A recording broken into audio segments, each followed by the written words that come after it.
It's so interesting to sit down and talk on a podcast with somebody you know and love, which I do.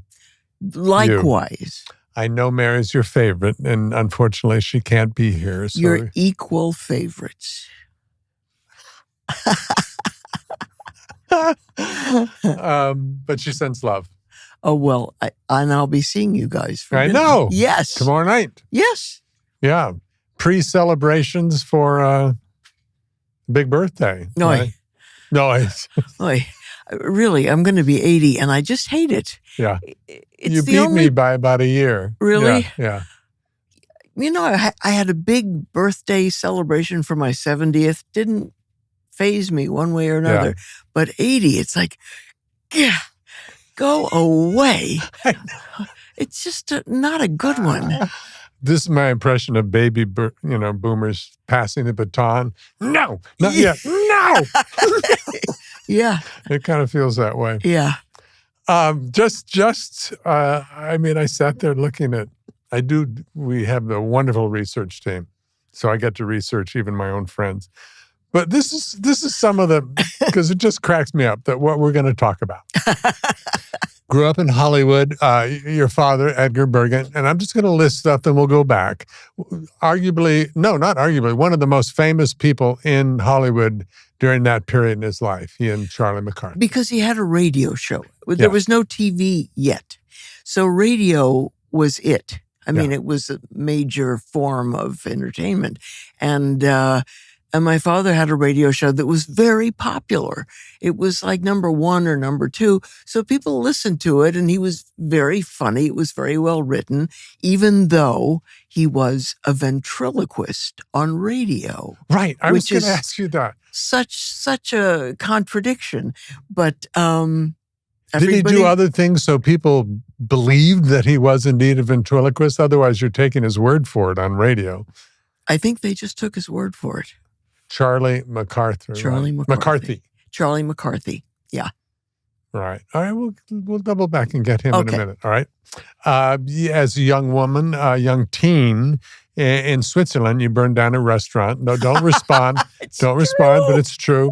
You've had a date with Donald Trump and Henry Kissinger. Don't respond. You are a world famous model. You were by chance way too close to the Manson murders. You were a photojournalist. You spent 2 weeks with Jane Goodall Don't wait. We'll come back to all this. Co-starred with some of the biggest stars in Hollywood: Steve McQueen, Jack Nicholson, Sean Connery, Burt Reynolds. 10 years on Murphy Brown, one of the best sitcoms ever. So good. You won 5 Emmys. We'll get back to that. So good that you were asked to be on 60 Minutes as a journalist afterwards. Come back to that. Married to some of the most amazing men: Louis Malle, Marshall Rose, a daughter who's astounding, Chloe, and you have 2 or 1 grandson? 2. 2. Grandson and a granddaughter. 6 and 4. Mary will never forgive me for not getting that right. And I got to know you because of the book club movies. Got to know you more. Yes. Let's back up. Okay, sorry, but you are just astounding. And this was the tip of the iceberg. But I know you've talked about this ad nauseum, but you were kind of second fiddle sometimes to your dad's dummy. Kind of. Always. I mean, when I was born, it was on the front page of the LA Times or Examiner, whatever it was then. Charlie McCarthy has a sister. That's who I was. Charlie McCarthy's sister. And then Charlie McCarthy was always my brother. And it just went on and on. He had his own bedroom. Next to mine. Yes. Yeah. No, here's one and he had heads in the bedroom. There was an old Charlie in the closet, and I would go in there sometimes, and there was an old Charlie head, there was a sleepy Charlie head, and my father would change the heads because when you were a ventriloquist, you had a dummy, and you could, and the head went into the body. Yeah. They were separate parts. So back then, as a young child, you probably didn't feel second fiddle. This was just the water you were swimming in. Yes or no? It was the water with a lot of wood in it. Yeah. But then at some point when he had a will, your father put Charlie McCarthy, his dummy, in the will and not you. Is that? Yes, that's true, Ted. That's true. Years that of was therapy a moment. Or what? That was a moment. I remember in my mother's living room and thinking, there was just there was nothing else to say other than, but evidently it was because I'd sort of gone off on my own from the age of 19 and made my own living. Yeah. And I made a good one because I was in a profession that was overpaid. And my father didn't think I needed money. How old were you when he passed away? Rough? 30, maybe. Oh, so you really were out in the world, not just as a model, but acting and all of that stuff. But he also took you around with him. He didn't exclude you from the business. You did go with him. I appeared on the radio show, and I loved it, going on the radio. I was like 6, and I was such a pain. I loved being on the radio show. And he gave you good advice about... Yes, my father, at the time it was so boring, but it was so true. He said, Candy, I want you to focus on your interests and do not think exclusively about acting. He said, I want you to focus on your photography and on your writing and develop those interests as well. And you were already writing? I wrote a number of pieces for a magazine called Esquire at the time, which was a sort of a literary magazine. And I always kind of kept writing. Yeah. Backing up a little bit, you went to, was it Westlake then? Westlake. Westlake School now for Harvard Girls. Westlake. Now it's Harvard Westlake. Yeah. When? For how long? I went for the full term. I went from first grade, there was no kindergarten, from first grade through senior year, with a year away in Switzerland, my sophomore year. Okay, let's talk about the restaurant. Two of my favorite stories about you. Okay, you were a bit of a rascal, I guess, in Switzerland. Yeah. Yeah. But one time you were in just tell the story. I mean, it's true. The end result is you burned down a restaurant, but please tell it. It wasn't just any restaurant either. It was the nicest restaurant. It was the Olden in Stad, in a ski resort where the school I was going to was set. And we were a group. I had snuck out because I was only 14. I wasn't allowed to go out at night. So I'd snuck out.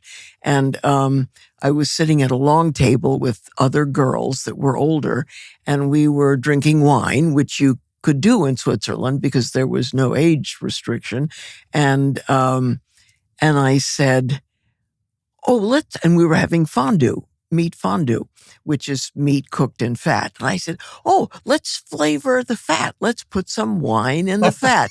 So I jauntily dumped my glass in the fat, and this flame went up onto the ceiling of the restaurant. Ooh. And we were all evacuated. It was snowing outside. It caught wood? And curtains? And it caught everything. A lot. Especially me. Oh. I was not allowed out for the rest of and quite rightly. And the restaurant was evacuated and repaired and then reopened. So, and then I went back to Stad with my second husband, Marshall Rose. We were walking in the village, and a very nice-looking older ski instructor said, "Excuse me, but aren't you Candice Bergen?" And I said, "Yes, I am." And he said, "Aren't you the woman who burned down the old?" And I said, "Yes, I am." So my name had lived on. Yeah. I love that. That's fantastic. Why did you go away to school? Were you being sent away, or was this just It was something my the school idea. did? I don't know how I even knew about schools in Switzerland, but I had heard of them, and I thought, I need to get away from palm trees, because I grew up in Beverly Hills, and it was beginning to suffocate. So I asked my parents if I could go away for a year to Switzerland. And they said, well, okay. But I was like, why? But they let me go. And I went with a friend of mine, Vicki Milland, who was the daughter of Ray Milland. And we went together to school in Switzerland. And my parents came to visit me 2 months after I'd started there. And I met them at their hotel. I'd put a moon glow rinse on my hair, and I pulled out a Marlboro, and I was 14, and ordered a Bloody Mary. And my mother burst into tears, quite rightly. And it was just like, Edgar, what are we going to do with her? I love that. Did you speak French going into the Switzerland? No, I didn't. I spoke French coming out of it. You did? Wow. Which served you? Which served me well when I met Louis Malle, who was the love of my life. And I didn't mention that I spoke French to him until 6 months after we were married. And somehow I answered the phone in our hotel in French, and he looked at me and he said, I didn't know you spoke French. Do describe Louis Malle, because he was the most respected. A French filmmaker, one of France's finest filmmakers, but he sort of abandoned France, which they never forgave him for, and went to America to make movies. He made a movie called Pretty Baby with Susan Sarandon and Brooke Shields, and was about prostitutes in New Orleans.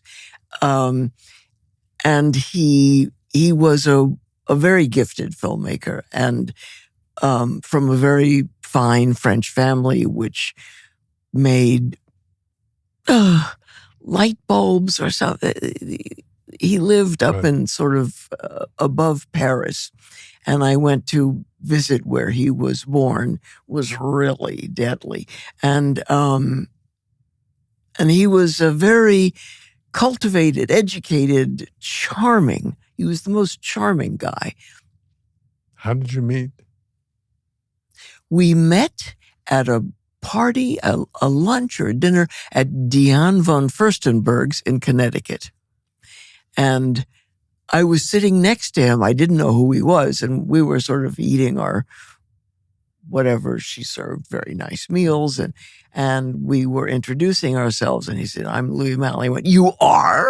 I was so impressed. I'd been sitting next to this guy who was so quiet. And who made the first move? He did, thank God. But and we were together, and it took us a while. We saw each other again at another dinner in L.A., and then we started seeing each other. We jumped ahead just a little bit because when you were, I don't know how old you were when you.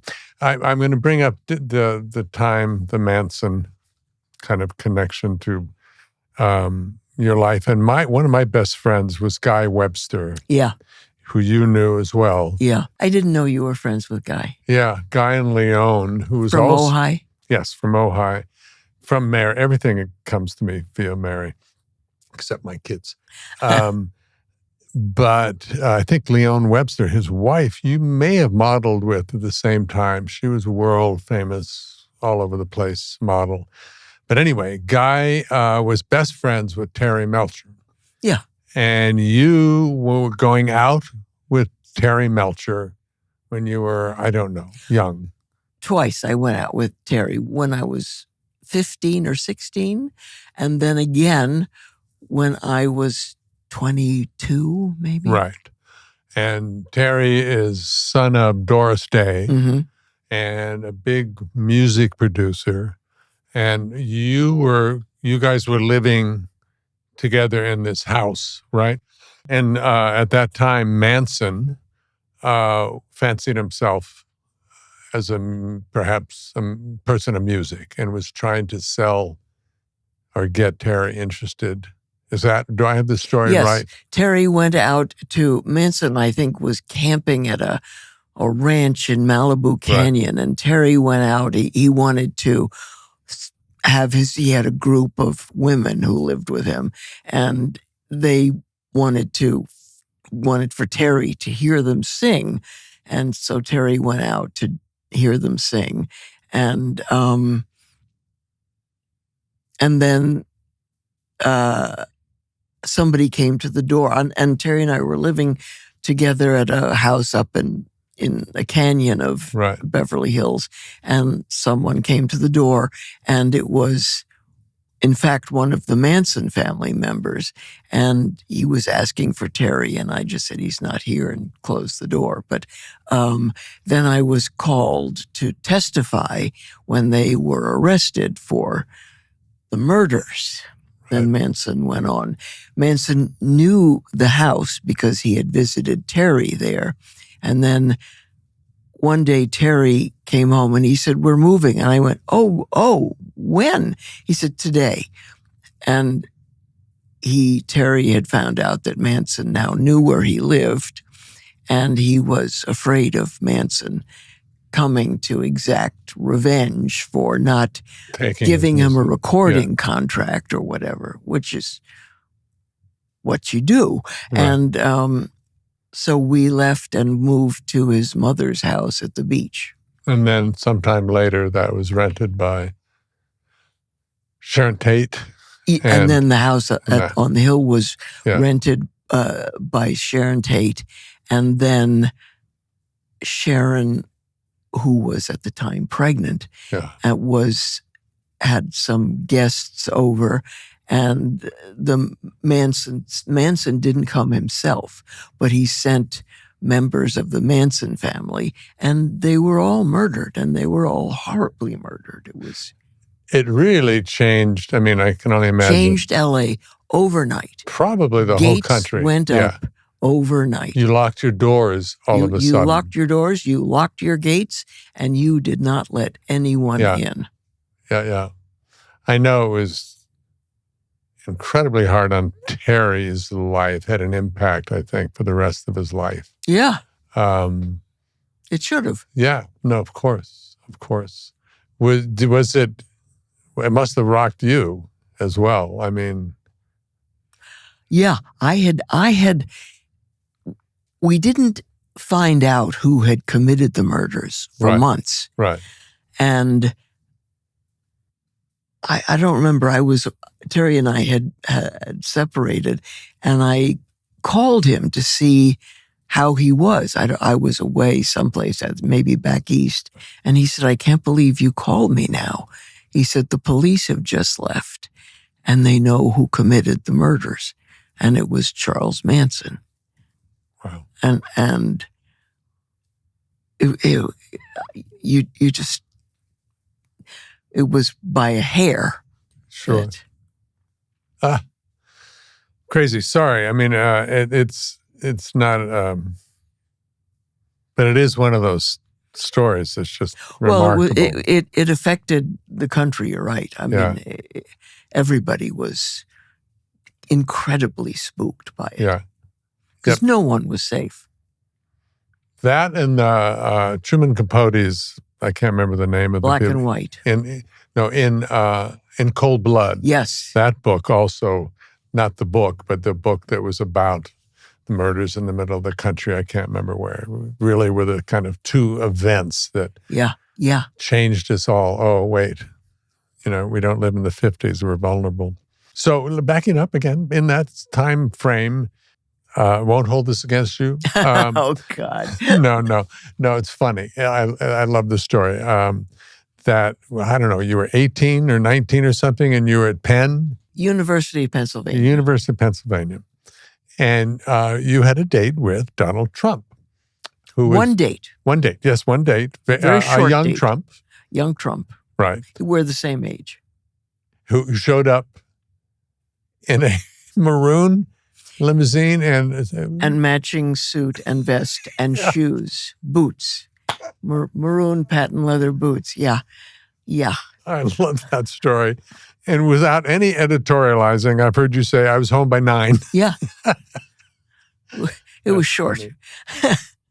And then the other famous date, explain Henry Kissinger. We're great friends with David Kissinger, who lives near us. But Henry Kissinger, when was that? Was that in the same time frame? Didn't you have a date with Henry Kissinger? I don't. Oh, no. No, you know what? I think I did. I think he picked me up to go to Bob Evans' house for dinner. And he was lovely.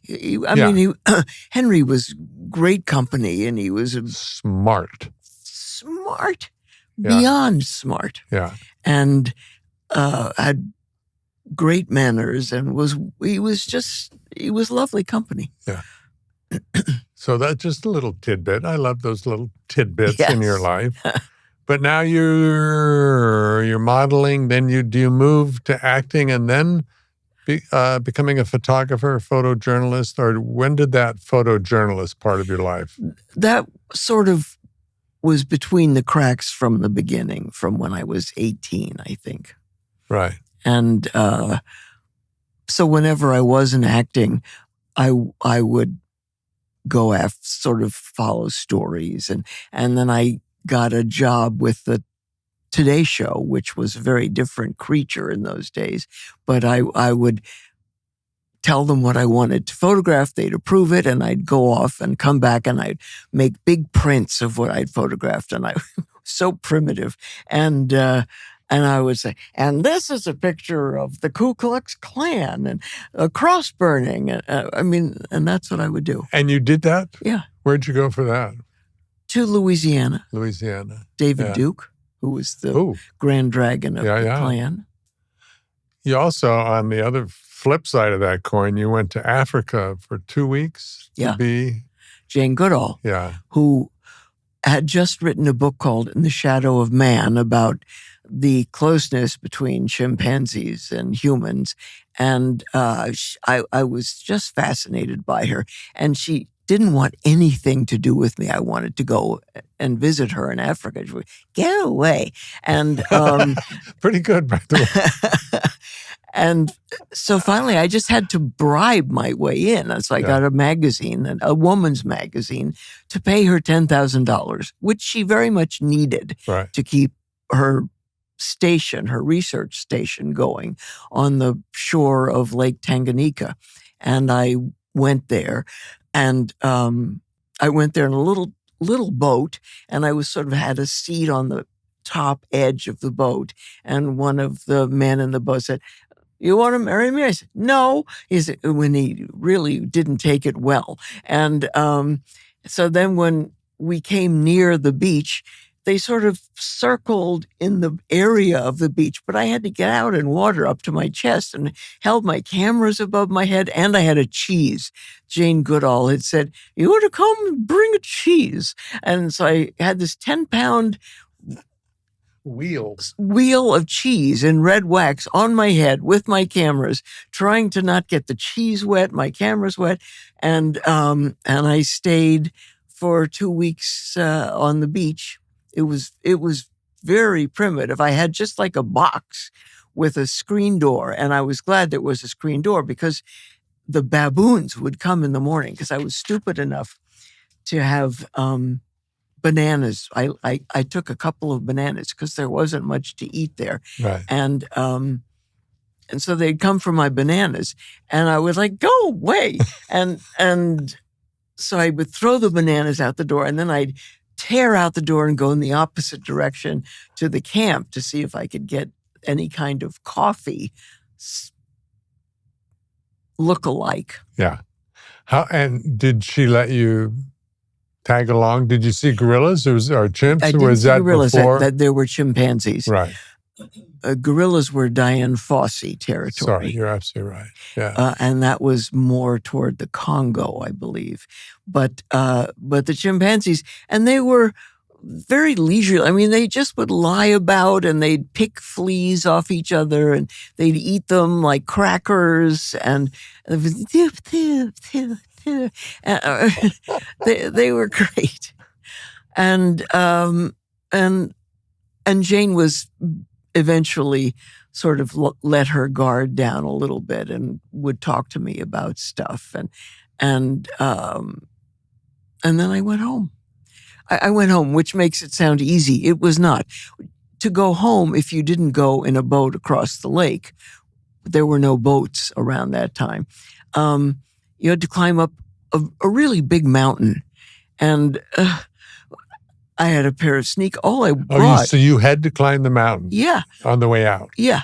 So I climbed the mountain on the way out. And all I brought to wear were sneakers and blue jeans and a khaki shirt and 4 pair of underwear. And that's all I could fit in my camera bag with my cameras. So I climbed out and got a bus going into some town in Tanzania and got out.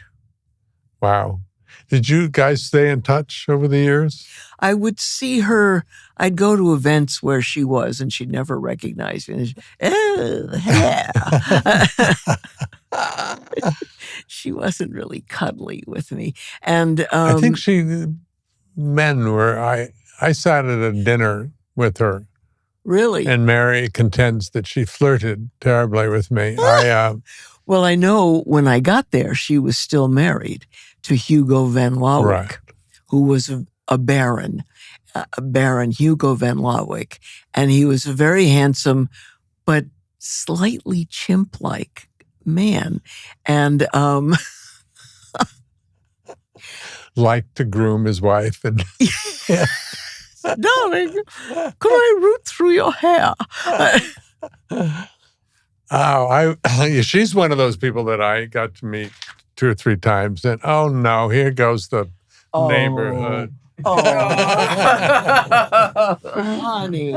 Oh, this is great. Blue said, why does Ted get all the fun? Blue, come here. I remember when you guys got Blue. Yeah? Yeah. You had to give Arthur, who was our dog beforehand, was one of your favorites, I know. But Blue was pretty good. I remember you being in front of the hotel because you were on Arthur duty when Mary was doing the movie. That did not go well. Can you describe what happened in front of, like... I was handing my bananas away. In front of so many people in Rome with our dogs on the first day. He was, yes. He will comfort you. He's very soft to touch.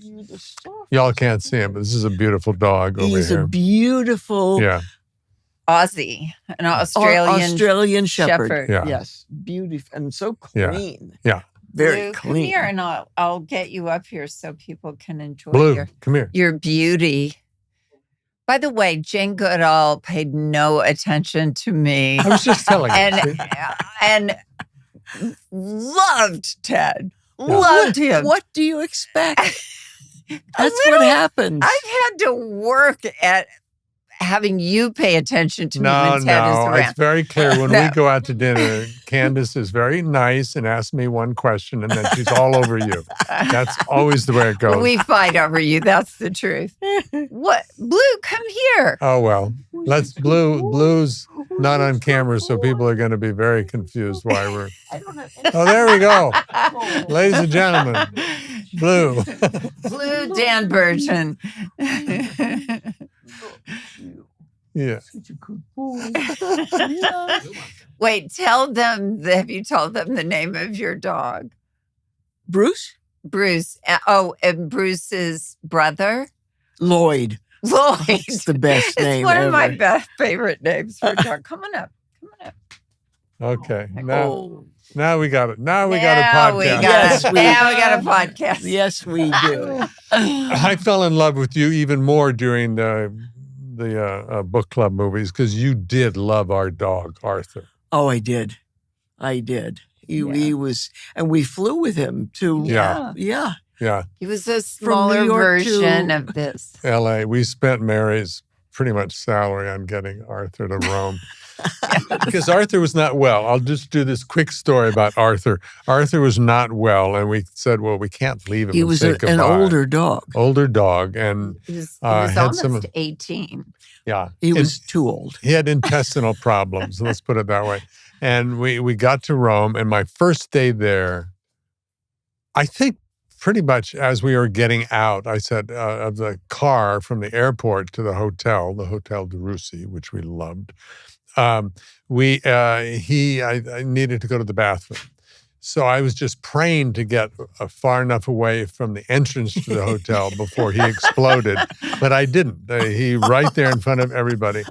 And then I made the mistake of trying to clean it up, which just makes it worse. Then I go down because he's not through. And people were laughing. Yeah. It's one of those moments where Paparazzi were there. Yeah. There were so many paparazzi. You learned how the word paparazzi came to be. Do you remember that? Like every day, early in the morning when we would go to work, they'd already be out there. Yeah. And it's like American paparazzi, they're like, meh, it's 10 o'clock. I guess it's time to go to work in the morning. These guys were out there at like 5:30 in the morning. 6. I don't remember. So they're capturing this whole thing with me cleaning up Arthur's mess. And I go, I got to get away from the front door. So I go down to the right a little bit. And there was that outdoor restaurant, remember? Yeah. Where right in front of them, another explosion. And I lean down to clean it up, and my glasses fall off. It's a mess. It was the most humbling time. Oh, God. Yeah. Happy story is Arthur got well and lived for another year or two as a result of the vets in Rome. So anyway, there you are. That's and fine. your glasses are, Yes. All new. Partially. So here we are. I've gone through. Actually, I'd love to start talking about your acting career. We just did Jane Goodall, because you have acted with. Well, tell me. All right, start with first film was The Group. yeah. Right. I did a minute in the group. Right. Second film was, what was it? I don't remember. The Sand Pebbles? Yes.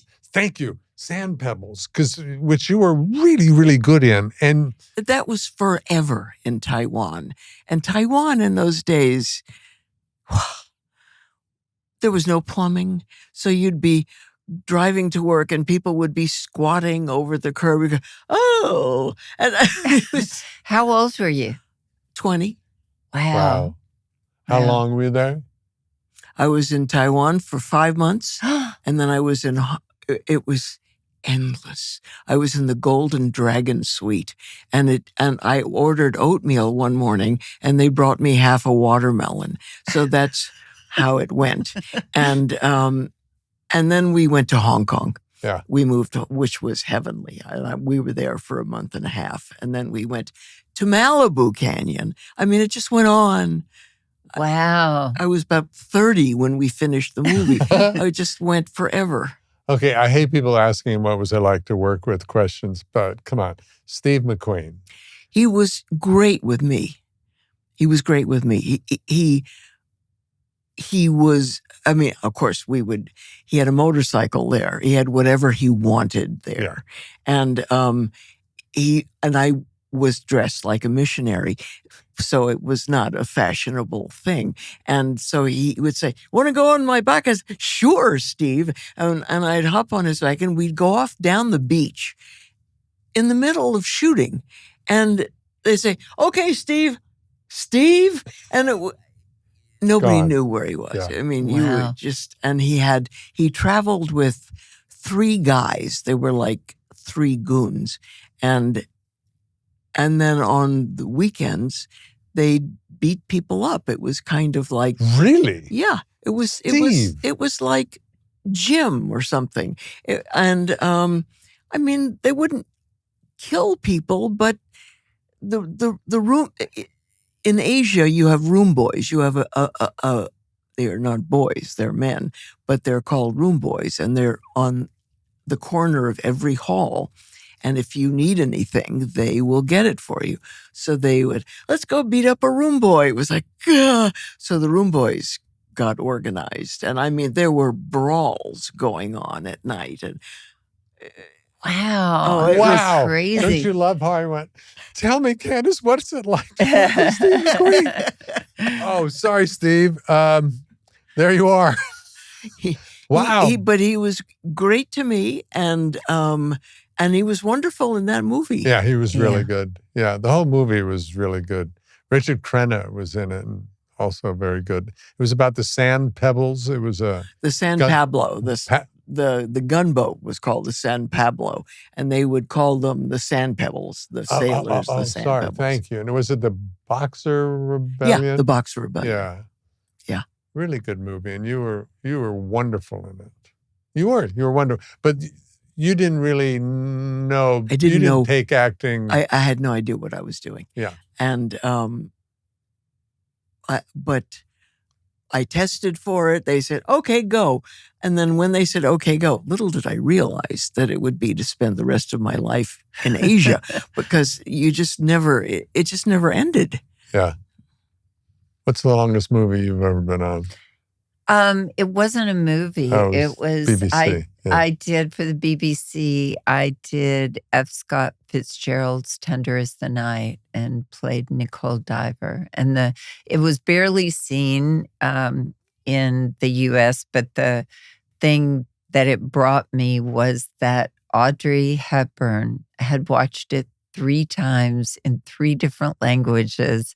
And we happened to meet one day in New York when I was waiting for an interview. And I'd asked when I heard she was there, because my mother was there up from Arkansas. And I said, is there any way my mother and I could meet Miss Hepburn? And this very officious person said, no, she's very busy. Please don't even ask again. So I'm like, okay. And so I said to my mother, not to be deterred, if we stand and watch down this hallway, we might catch a glimpse of her when she leaves. And so she was leaving at one point, and we were like pinching each other, going, there she is. And she looked down and she looked at me, and then she comes walking up to me and she said, are you Mary Steenburgen? And first of all, cannot believe she knows who I am. Second of all, cannot believe she said my name correctly. Yeah.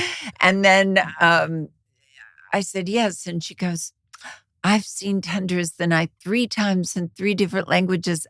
Let's sit down and talk about it. So I was able to introduce her to my mother, and I had this amazing...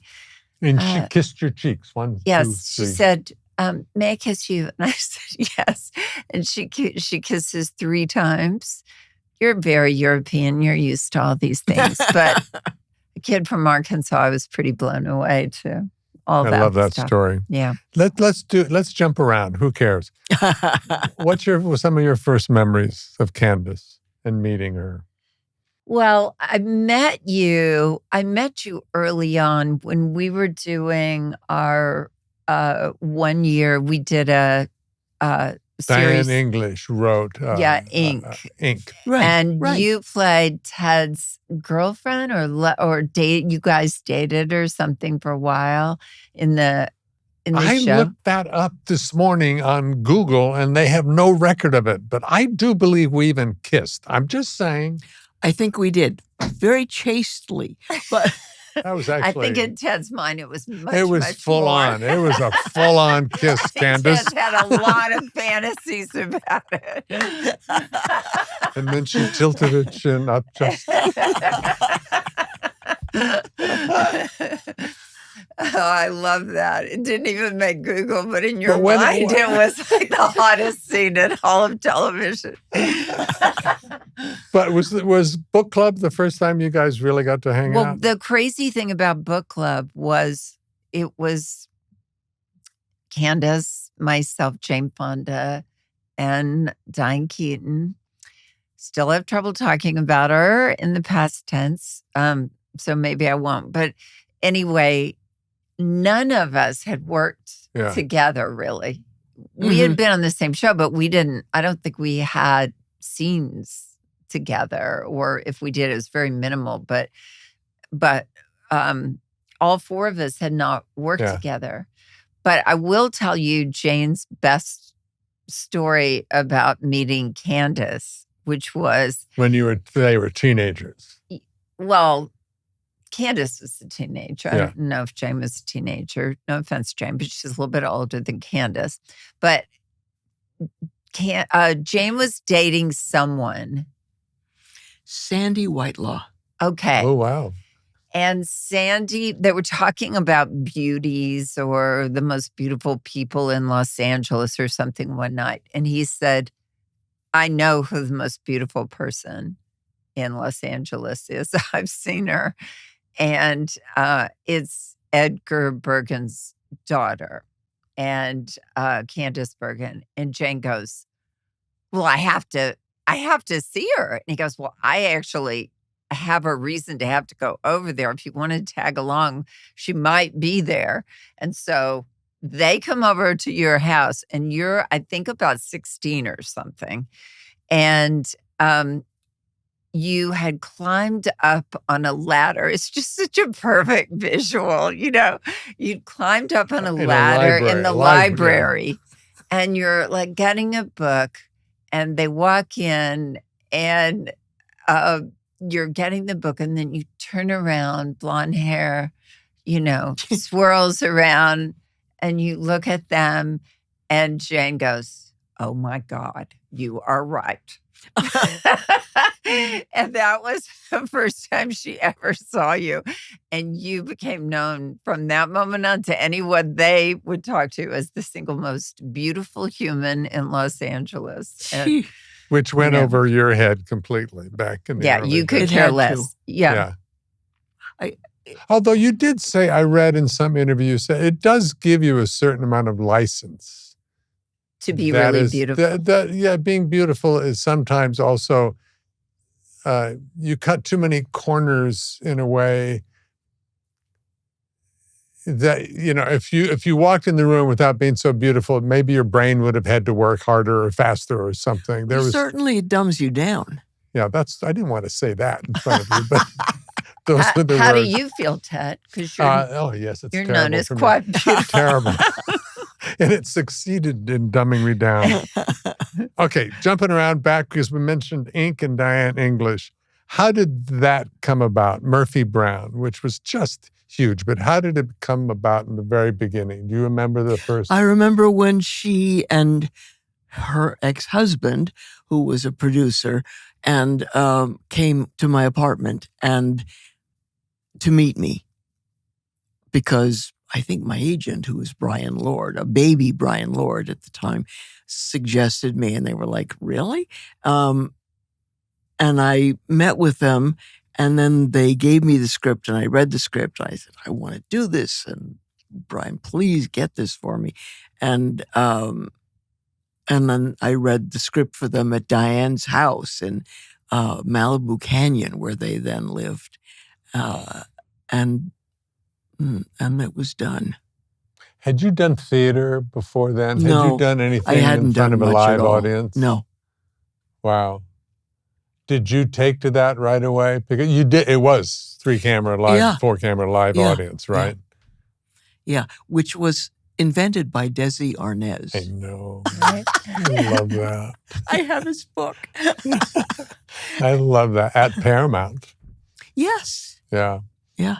So what was that like, your first audience? Was that just effortless because the material was so good, or what? The material was great. I mean, Diane wrote the scripts for the first 4 years. Wow. And so every show was solid and smart, and the references were sophisticated, and the jokes hit home. And then she left. And the show continued for far too long, but nobody could really face leaving. Yeah.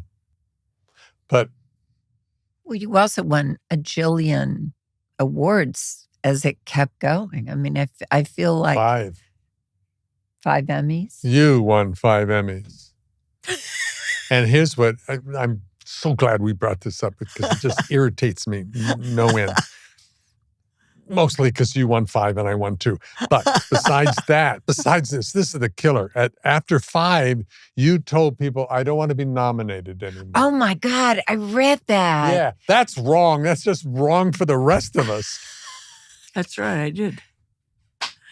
Because it was Pretty Helen dang Hunt's cool. turn. Wow. You're such a better person. I love that. Was that really like, yeah. I could feel the house turning on the 5th Emmy. I just sort of felt the house going, we think she's had enough now. Right. And I thought, it's time to go. Award rooms are the toughest audiences on the planet. Yeah. Yeah. Well, so then it wasn't just humility, it was also smart. Yeah. Yeah. What do you think? You guys were on the map before Vice President Quayle made that speech referencing Murphy Brown. Weren't you? Were you already, or was that? Yes. No, and we was were. Diane English still there? Was that in Yes. Great. Because that really did. Did it change? I mean, you were already hugely popular, but you became a little more political or current or what? It pushed us up a couple of notches to like number 1 for a year or 2. Describe what that moment was, will you? Dan Quayle, we'd done, I don't know if Diane was still working on the show then, but they had done a show where Murphy talks about the importance of fatherhood, and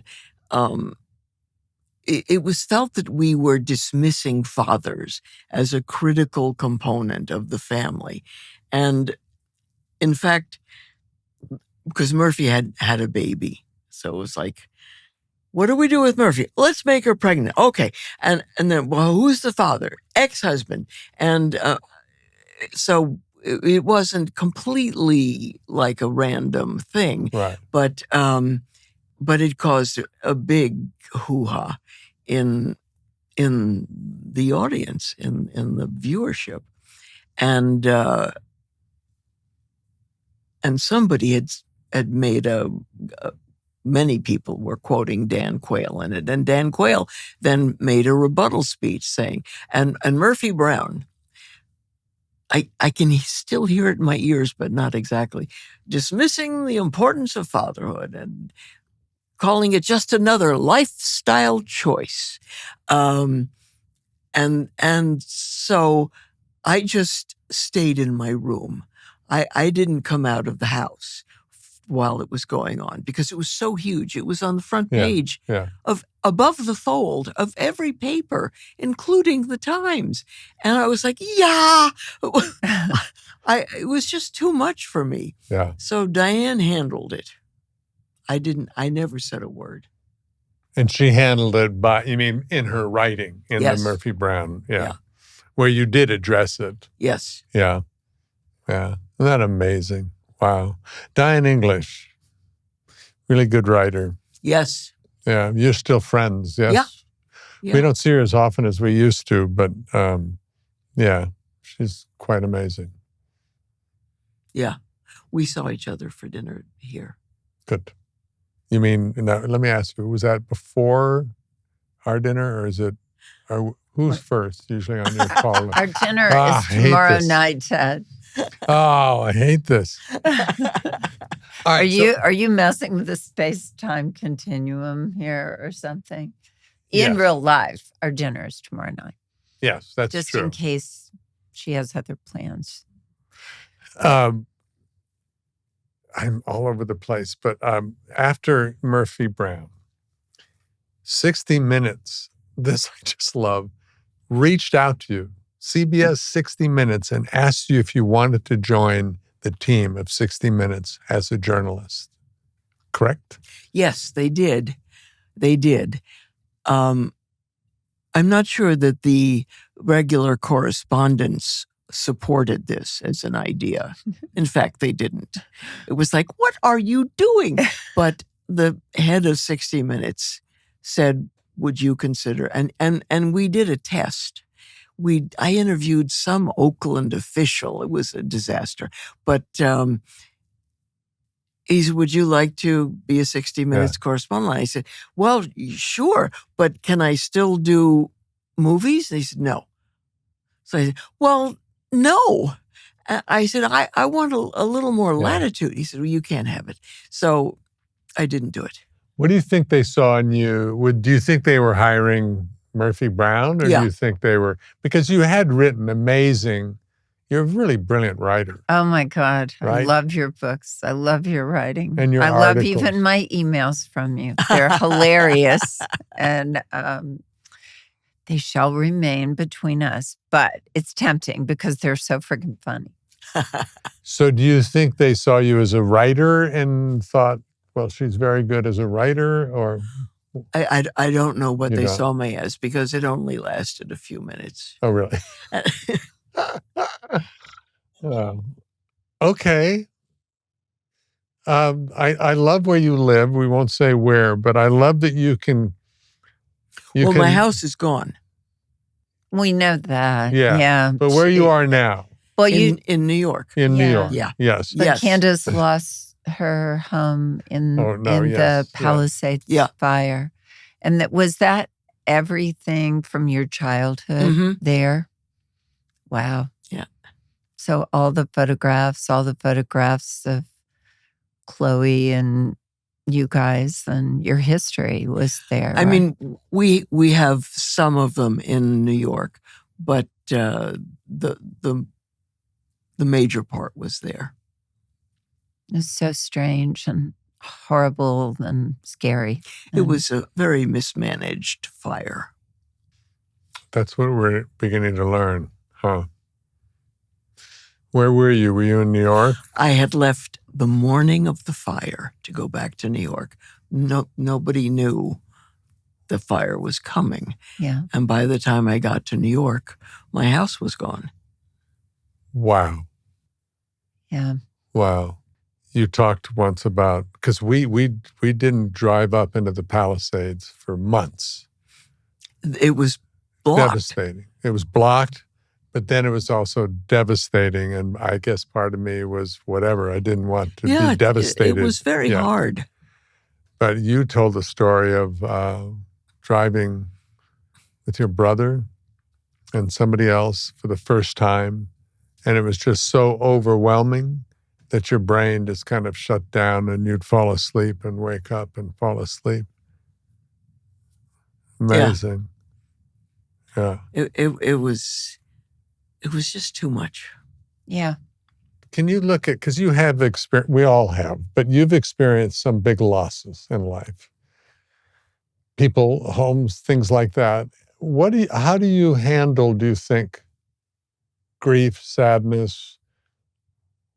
Do you compartmentalize? What is it? I mean, it feels like there's something very healthy about you and or is it I'm just missing it and I don't see you? I think I just stuff it down. I don't deal with it. I've never dealt with it and I've never wailed in a doctor's office. And I just don't deal with it. I just stuff it down. Well, that's kind of remarkable because people who usually do that are ill. Yeah. Huh. Wow.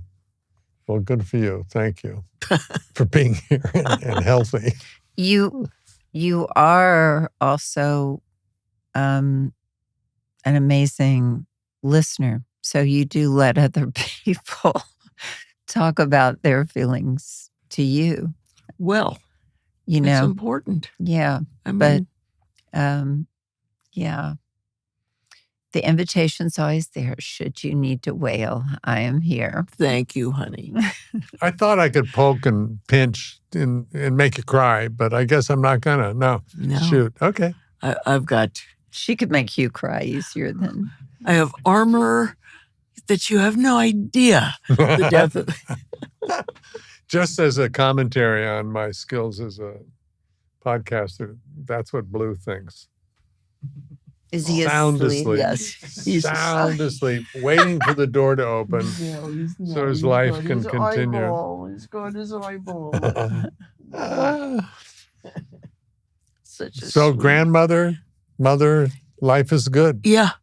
I'm, I would never, because I'm so careful with my daughter because she's such a force and bossy, but I would never have said, "Are you going to have a baby?" I didn't, never passed my lips, but she had 2. And I mean, it's just thrilling to have these. My granddaughter's 4, my grandson is 6, and they're just heaven. They are really adorable and really smart, funny kids. And you live very close to them. So it's really... Yes, I can walk to they live in my old apartment. And so it's just 3 long blocks up to the top of their building from me. I love that you can look out your window and if you time it right, you can see them exit their building and walk down the street. Yes. Underneath your building. Yeah. Yeah. That's pretty cool. Yeah. Candice, thank you. I can't imagine how boring our dinner's going to be tomorrow night because what do you want to talk about? Nothing, please. Don't ask me anything, please. But thank you so much. Thank you, Ted. It's always a pleasure. I feel cheated that I didn't get to just go on a love fest about how much I love you. But let's go out on that. Okay. that my most hilarious memories of both book club and book club The Next Chapter, which we did film in Rome and Venice, which was a thrill because, sorry, Chatsworth, but that's usually where I end up shooting things. And to go to Rome was such a thrill.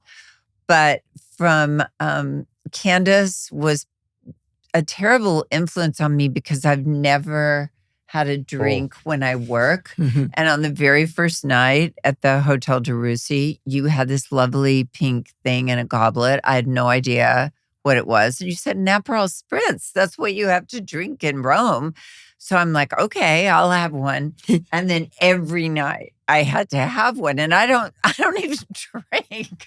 Literally. Mary, it's barely considered a drink. Okay, well, that's the kind of attitude that got me in big trouble. That's why I weigh like twice as much at the end of the film as I did. But I just have so many moments of you. You have this amazing naughty child inside of you. She once started a fire in a restaurant we did that one. You did? Okay. And nearly burned the place down. And like 20 years later, when she goes back there with Marshall, they still went, oh, yes, that was you. But she has this like absolutely alive, naughty child in her at all times. And that is one of my favorite things about you. You are just, your enthusiasm for life and your deliciousness as a friend. You're also a really good friend. You show up, and I showed up today to be able to say Mary, how much I adore you and how my life is graced by our friendship. Likewise, mine too. Yeah. Thank you, sweetie. All right. Any closing thing about me gracing? Not really. Okay. But we can talk about Blue a little bit more. Teddy, you are a gift to all of us. And you are the best of men. You are. And cut. Wow.